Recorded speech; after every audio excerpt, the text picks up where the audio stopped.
Salve família Coxa Branca, estamos colocando no ar mais uma edição da TV Coxanautas, programa de número 32. Hoje recebendo aqui o nosso ilustre convidado, Serginho Prestes, que para a torcida do Curitiba dispensa apresentações, né? Ídolo de 88 a 90, que fez parte daquele grande time de 89, um meio de campo que era Oswaldo, ele, o Carlos Alberto e o Tostão. O time pré-canetada. Pré-canetada, isso. E é o primeiro convidado que vem pela segunda vez no programa. Isso, é o primeiro convidado que vem pela segunda vez. Obrigado. Seja bem-vindo e obrigado mais uma vez por ter vindo, Serginho. Que está aqui para tentar com a gente, nos ajudar aqui a entender esse novo Curitiba, né, que nós temos aí. Que na verdade não é um time só de juniores, né? Não é um time de sub-20, mas também é um time que mereceu uma atenção bem especial da nova administração. Para a gente abrir esse nosso bate-papo, o que dá para esperar desse Curitiba? Bom, primeiro um prazer enorme estar aqui, fico contente pela deferência, né? Ser o primeiro a vir pela segunda vez, né? E assim, eu acho que o Curitiba vem num novo momento total, né? Novamente jogando uma segunda divisão com uma nova diretoria, uma mudança geral de administrativo. Então eu acho que o Curitiba, eu espero uma mudança de conceito. Eu acho que isso já está começando a acontecer. Então a eleição foi acirrada, né? Então mostra que existe um equilíbrio no clube. Acho que a grande maioria não tem uma posição formada, né? É essa a linha que a gente quer seguir. Mas a maioria elegeu, né, o Samir e a sua diretoria, e eu acho que o Curitiba está aí nesse caminho para essa reformulação. As promessas que ele fez para iniciar já começou a cumprir, isso me agrada. Não foi uma promessa de eleição, essa mudança de você dar os cortes financeiros, que eu acho mais do que necessários e já era para ter acontecido 3 anos atrás, porque foi prometido na outra gestão. E, enfim, e o trabalho baseado também na categoria de base, que a gente vai conversar durante o programa. Eu acho que esse número é excessivo, na minha opinião. Eu acho que 60 e tantos % no elenco profissional de jogadores da base, eu acho exagerado. Eu acho que se um dia se você começar a fazer e chegar a esse número, por mérito, né, de quem está subindo, permanecer, eu acho que isso aí é fantástico. Mas para iniciar um trabalho, eu acredito até que existam aí as vagas das contratações que virão. E fundamentalmente que o futebol seja comandado agora por uma pessoa do futebol, né? O Pereira está aí, é um cara que tem identidade, né, com o Curitiba, então eu estou nessa expectativa que ele tenha caneta, né, tenha poder de decisão, né? Não é o dono do clube, não é só ele que manda, mas que seja ouvido, né? E tem uma certa autonomia. Você acha que o Pereira não vai fazer mais aquela ponte entre a diretoria e o vestiário, não tendo tanta decisão na indicação de jogador, da contratação de jogador? Eu pelo menos vejo mais essa função do Pereira, mas de fazer essa ponte, né? Se não escutar o Pereira, vai escutar quem para contratar? Então eu acho que o fundamental de você ter alguém do futebol, um ex-jogador, um ex-treinador, um ex-profissional que esteja no mercado há muito tempo, que conheça as particularidades, né? Se estiver em campo eu acho melhor. Eu não sou daqueles que acham que só os ex-jogadores são capazes de fazer bons trabalhos. Eu acho que tem vários profissionais dentro do clube de futebol que exercem funções que qualificam, né? Quem está lá dentro... Mas que já tiveram dentro exatamente, da estrutura. Né? Então, eu acho que quando você vai contratar alguém, você tem, né, que saber exatamente quem você está contratando e as particularidades, né? O que você pode extrair daquele atleta, ou daquele profissional, ou treinador, né, ou algum membro da comissão. Então, eu acho que é fundamental que quem esteja à frente da parte técnica seja ouvido quanto à parte técnica. Acho que o Augusto é o manager, né? O diretor de futebol, né? O diretor geral. Vejo mais da parte administrativa, assim, do funcionamento do clube como um todo. Agora, as questões pertinentes ao futebol lá dentro do gramado tem que ser de quem é dessa área, né? Essas duas contratações aí, você acha que foram pontuais, assim, eram necessárias mesmo? Porque aí tem aquela outra história que é a tal da espinha dorsal, né? Que falaram que ia ser mantida, que é o Wilson, o Erley, o João Paulo, o William Matheus, o Kleber. Quer dizer, de fato tem uma espinha dorsal. E tem aí um garoto começando agora no domingo contra o Prudentópolis. Você acha que esse raciocínio é o correto? Você acha que esse começo de caminho está sendo andado de forma correta? Eu vejo que sim.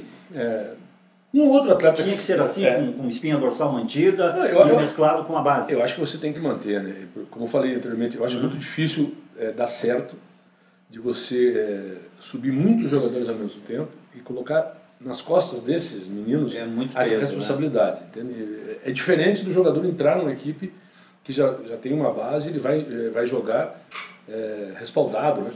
Por aquela segurança daquela equipe que está indo bem e está entrando numa equipe que está funcionando. Então você entrar para resolver a situação não é a obrigação e nem o que pode se esperar de um garoto. Agora, você tem que manter. O Curitiba tinha bons jogadores, eu acho que até alguns que saíram poderiam ter permanecido, mas aí vai da questão dos negócios, da parte financeira, enfim, que você tem um jogador ou outro que poderia ter ficado. Agora, os que ficaram, né, eu acho que me agradam bastante. Né? O único jogador que eu ainda tenho dúvidas, e espero que nesse ano a gente possa ver, mais vezes, é o Alexandre, que jogou muito pouco, quando jogou, rendeu muito pouco. Então, parece que é a questão contratual, que não permite o Curitiba rescindir o contrato, enfim. Então, é mais uma oportunidade para um jogador que é um dos goleadores do Brasileirão em pontos corridos. Né? Eu não sou daqueles que o cara já tem 30 e tantos anos, já tem que descartar. Não, tem muitos jogadores aí que provam que isso não é regra. Ele sabe os atalhos do gol. Agora, mas aí o jogador, né? Dentro do campo tem que dar resposta. Né? Então, ele tem que querer, né? Jogar, então, querer. O Alexandre tem... Capacidade ele tem. A capacidade ele tem um pedigree, né? Ele é filho do maior ídolo do Curitiba dos últimos 30 anos. Aí, eu acho que o Lela tem um carisma, e uma identidade com o Curitiba incrível. Então ele tem que aproveitar isso, mas dentro do campo ele precisa dar um pouquinho mais, uma resposta a mais, para que o torcedor vá junto. Ainda mais atacante, né?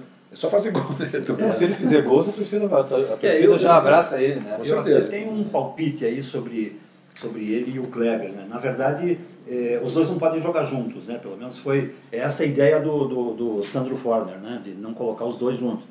É uma opção tática dele, né? De querer ou não. Agora, eu acho que com as manifestações do Kleber, eu até já escrevi sobre isso, o Kleber acaba não ficando e o Alexandre vai ser esse ponto de referência nosso lá na frente. Não sei se comunga da mesma ideia, vocês também comungam? Eu acho que não, Sérgio. Eu acho que o Kleber está compromissado com o Curitiba, pelo menos é isso que ele dá a entender nas entrevistas dele. Eu acho que o Kleber... Tanto que ele já falou, até para a Banda B, que ele tem a intenção de encerrar a carreira dele no Curitiba, que a família dele gosta de Curitiba. Eu vejo o Kleber... Porque assim, não sei o que você pensa disso, mas para mim o Kleber foi o principal responsável da queda do Curitiba. Eu acho, por seu grande nome, por tudo que ele fez quando o Curitiba estava no grande momento. Quando o Curitiba estava naquele grande momento, ele aprontou tudo aquilo no jogo contra o Bahia, e foi logo ali que o Curitiba caiu de produção. Que não foi uma falta, não foi um pênalti, não foi... Então eu acho que ele está disposto, talvez esteja disposto esse ano, não que a gente jogue nas costas de um jogador só, mas ele é a grande liderança do time, né? Então para mim eu acho que ele teve uma grande pisada de bola quando ele fez isso. Eu acho que o Kleber, na verdade, é aquele cara que é o para-raio, né? É o cara que chama desgraça de vez em quando. Ele tem que absorver para não atingir. Isso. Mas eu acho que é o temperamento dele mesmo. Todo o período que ele teve no Curitiba, né? São 2 anos, já mais, né? E já vai para a 3ª temporada que ele está aí, né? E ele não tinha feito nada.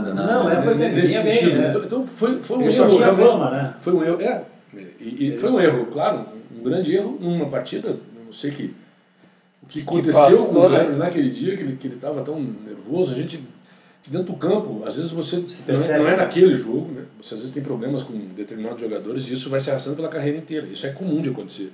É mais esse cara aqui, ali, daqui a pouco, quando você se pega...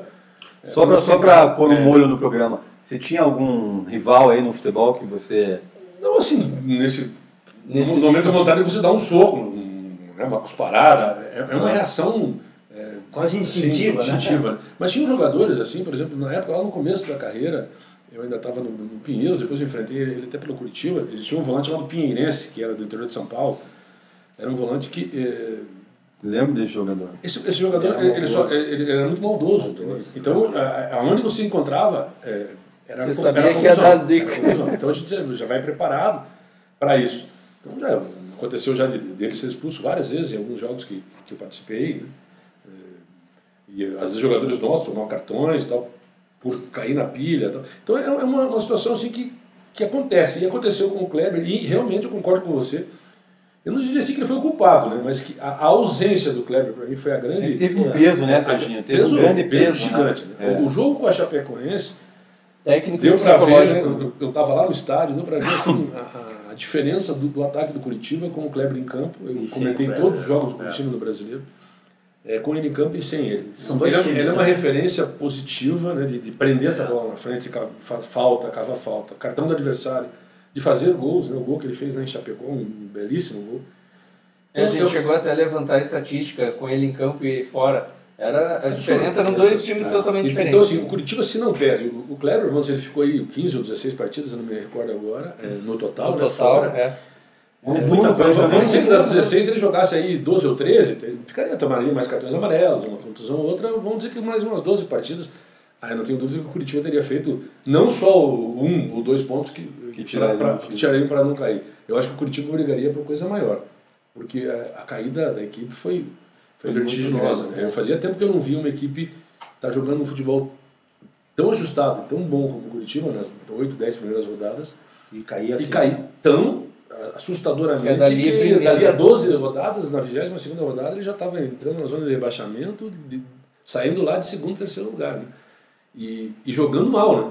Porque às vezes isso acontece, você tá bem, então, sem esperança nenhuma, né? Ele voltou a reagiu e acabou no final, nas 3 últimas rodadas, perdendo as 3 partidas, mas foi incrível. Então, eu acho que o Kleber, e ele sabe disso. Eu acho que ele tá motivado. Tem a noção. Eu também acho. Motivado eu também acho. E eu acho que o Curitiba, a manutenção do Alexandre, eu acho que é bom pro Curitiba também. Porque o Curitiba... Tem uma competição ali na frente. Porque o Kleber vai ter que mostrar o futebol, né? Porque tem uma boa sombra no banco de reserva. E ainda tem o Evandro também, que deve estar louco para mostrar alguma coisa, né? Cara, porque até o momento teve...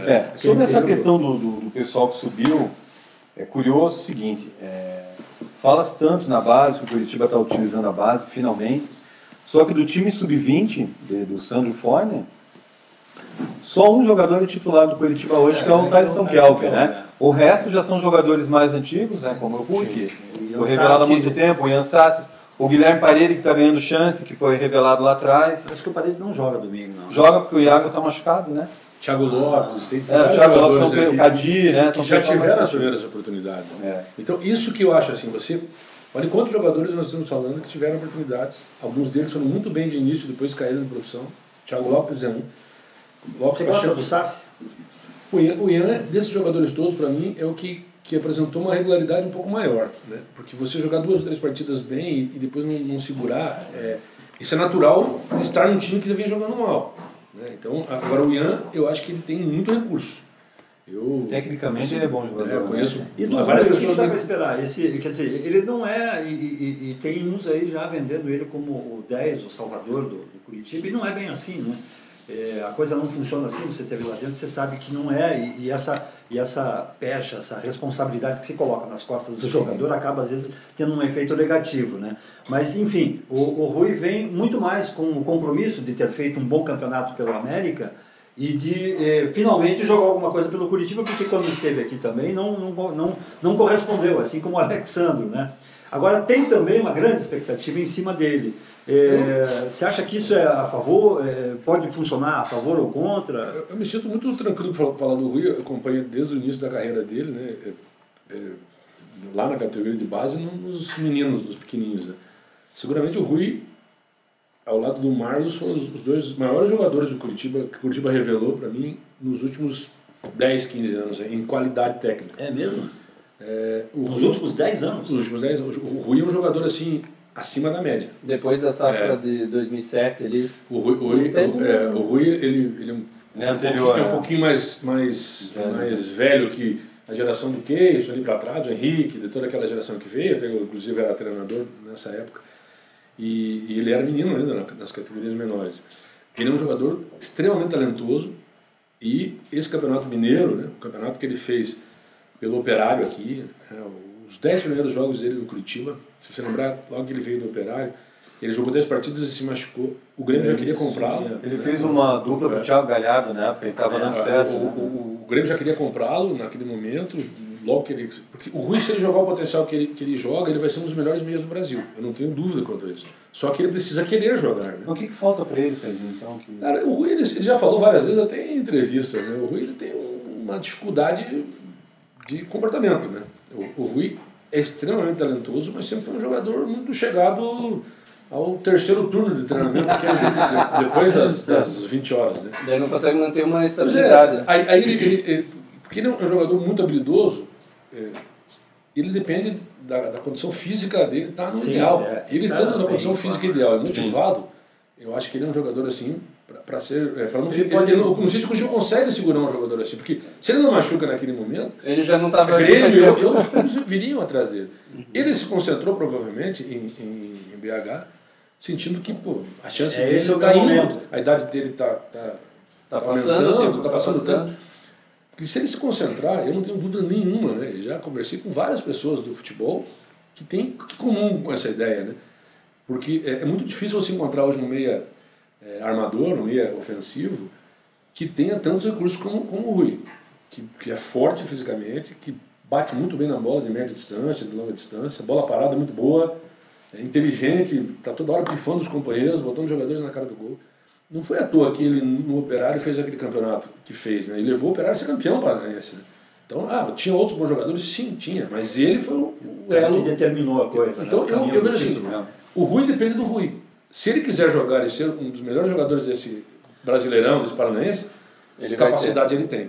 Agora, se ele não se concentrar, ele vai ficar nesse vai não vai, aí o torcedor acaba se irritando, começa a pegar no pé, e o jogador fica bravo. Eu vi que ele ficou muito revoltado durante um certo tempo. Só que o jogador tem que entender que o torcedor nunca fica bravo com quem está jogando bem. É difícil o torcedor pegar no pé de alguém que está rendendo bem. Né? Pelo contrário, às vezes o cara está mais ou menos, começa a fazer uns gols lá, já vira ídolo. Né? Eu sempre uso essa referência com o Bill. O Bill, a torcida queria matar o Bill no primeiro ano, no segundo criou uma música. A torcida é tão carente de ídolos hoje que qualquer... O Ariel, por exemplo. Qualquer boa atuação do cara em sequência já vira ídolo da torcida. Então, assim, eu acho que é um grande jogador. Eu acho que poucos times do Brasil têm um meia com a qualidade do Rui. Mas que está dentro do Rui. Poucas vezes eu vi ele precisa estar comprometido com essa ideia de jogar. E ele precisa acreditar nisso também. E acreditar nisso, A gente tem muita coisa ainda para conversar, a gente vai fazer um rápido intervalo. E nós já voltamos com o Serginho aí no segundo tempo do nosso TV Coxanautas. Um instante só.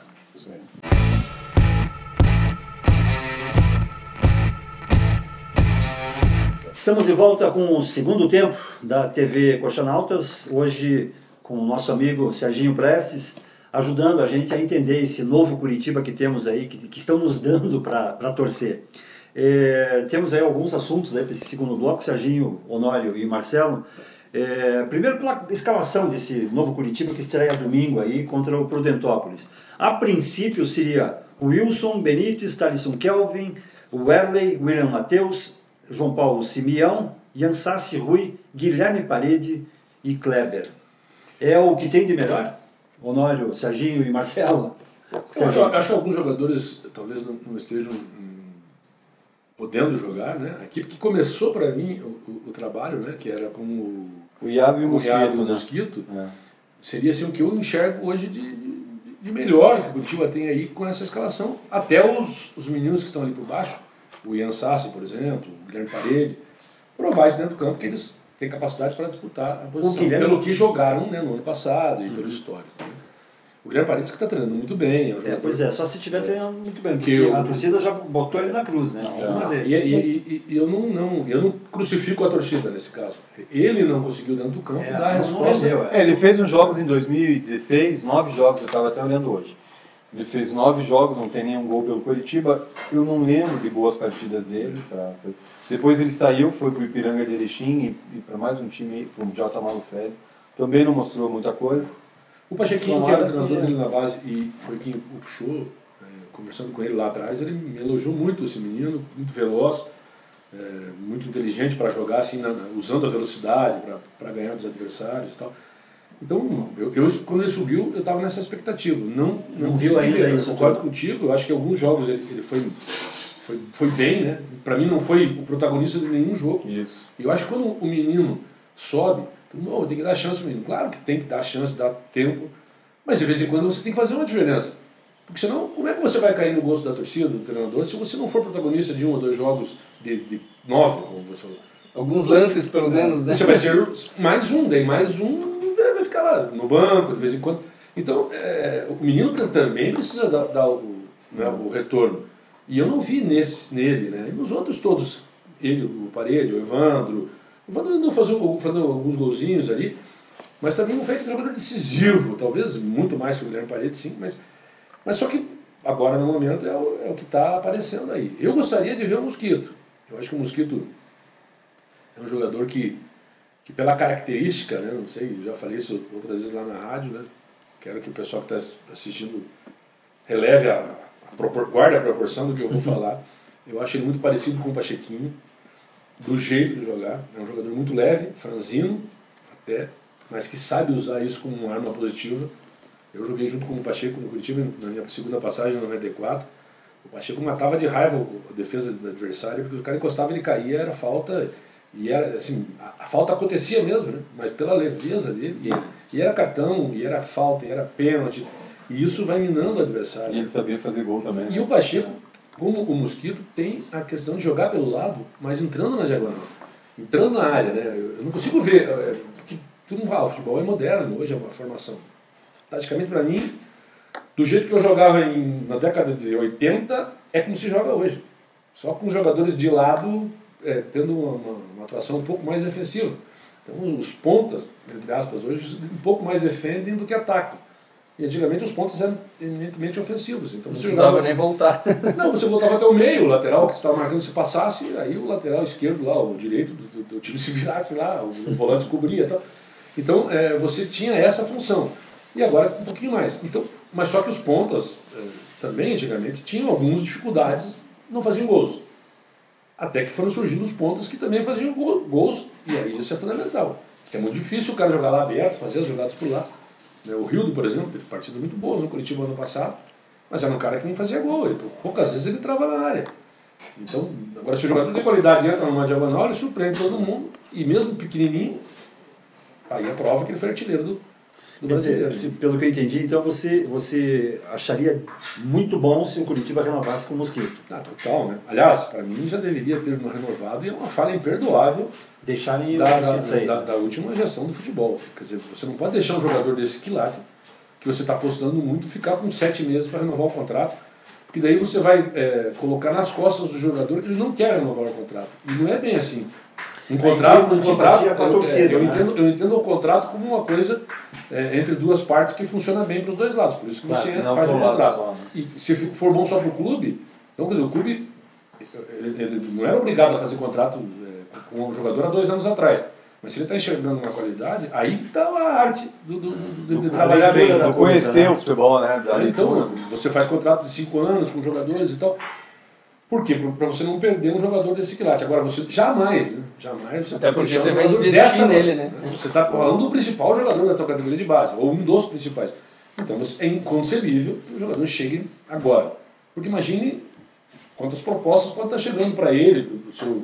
O Corinthians já está monitorando. Eu não sei quem é que cuida da carreira do Mosquito, mas quantas pessoas dos outros clubes, daqui e de fora, devem estar falando em cima dele. Eu gostaria de vê-lo em campo, porque ele foi muito bem e a torcida está muito recente, assim, né? Gostaria de ver esses meninos. Todos esses que nós falamos já passaram seu momento Mosquito no Curitiba, né? Lá atrás, na categoria de base, sendo um destaque. Mas agora é a vez dele, né? O Ricardo Honório já não comunga muito dessa ideia do Mosquito. Não, eu não tinha pensado como o Serginho na questão da diagonal. Os jogos que eu vi ele, aquilo que eu te falei antes do programa, os jogos que eu vi dele, no final agora a reta final do Brasileiro. A reta final do Brasileiro Sub-20, ele não foi bem. Eu não tinha acompanhado muito bem ele antes. Então, assim, não me pareceu ter toda essa importância que estão dando para ele. Eu acho que o fator Mosquito hoje para o Curitiba é mais pelo fato dele ter sido artilheiro do Campeonato Brasileiro Sub-20, que não é uma coisa fácil também, porque tem vários jogadores de qualidade. Ainda mais jogando na posição que ele joga. Se o cara é centroavante, você pode dizer, pô, o cara é meio grosso, meio isso, mas está lá para fazer gol, né? Mas você quando joga de meia ou pelos lados e você se torna artilheiro, você tem que ter alguma coisa diferente dos outros. Agora, Serginho, me diz uma coisa, você trabalhou com a base, como você mesmo disse. Foram anos, foram meses? Anos. Quase 3 anos. No Curitiba, quase 3 anos. O que dá para imaginar que pode estar acontecendo na véspera dessa estreia do Curitiba, pelo menos do Thalisson Kelvin, do Mosquito, que está em fase de negociação, de Iansassi. Quer dizer, o Iansassi nem tanto, porque o Iansassi já experimentou, né? Mas tem um monte de garoto no banco, né? Vitor Carvalho, Júlio Rush, Romero, a garotada mesmo está... E eu acho que, de certa forma, corretamente, porque não é, como disse você, a hora de colocar todo mundo lá para jogar. Tem que ir aos poucos, então está lá no banco.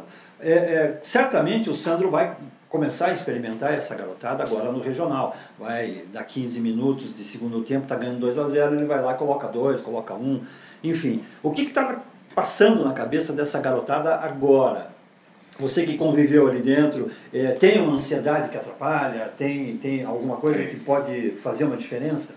Eu acho que aí que você separa os meninos, né, quando eles sobem, porque você cansa de ver na história de que o cara é o melhor jogador da base e chega no profissional, uma geração, o melhor não vai e o mais ou menos que estava lá, vinha lá, daqui a pouco explode. É o controle dessa ansiedade, porque a ansiedade não tem como não ter. É impossível o jogador chegar num momento desse. Né? O Thalisson, né, mais do que o pepino que ele pegou lá em Chapecó, não vai acontecer mais para ele, né? Ele já está calejado, né? Já está cascudo, é um cara cascudo. Tudo que ele tinha que tremer e ficar se dormir e tal. Tudo não, mas uma grande parte já foi naquele jogo. Nada pode ser pior, né? Não, nenhum momento pode ser pior que esse, né? Pensa, o jogo que você perde e cai para a segunda divisão. É pior do que se você ganhasse e fosse campeão, né? É muito melhor você jogar numa situação assim, perder e cair. Pior que isso não tem, né? Não existe outra hipótese. Né? Maior peso, né? Maior peso. Então ele tá calejado. E para mim, naquele jogo, foi o melhor em campo. E jogou muito bem. É um menino, né, que eu acho que tem futuro.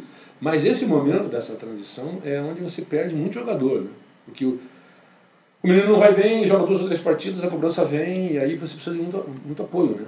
E eu acho que o fundamental para eles, e já vi vários falando, é que o comandante, quando eles olharam para o banco, já estão acostumados, né? Eles sabem, eles vão olhar para o treinador, porque é duro você quando... Pegar um baita de um treinador experiente ainda por cima, né? Quando o treinador, você não sente aquele apoio, você já nem olha, né? Você faz uma besteira e já vira de costas no banco e vai correr para lá. Você vai para o outro lado, né? Vai para o outro lado. Então, agora, quando você tem confiança, você olha lá, o cara vai te dar uma força. Mesmo ele estando contrariado, você errou. Então você acha que o Sandro é o técnico ideal para esse momento? Até isso que eu ia te perguntar, porque na entrevista que a gente fez com o Samir aqui, eu questionava ele realmente a respeito da, não digo imaturidade do Sandro, mas o que acontece? O Curitiba está no ano que subir para a primeira divisão tem que acontecer, né? Você não pode pensar em outra coisa, senão ascender de volta para a primeira divisão.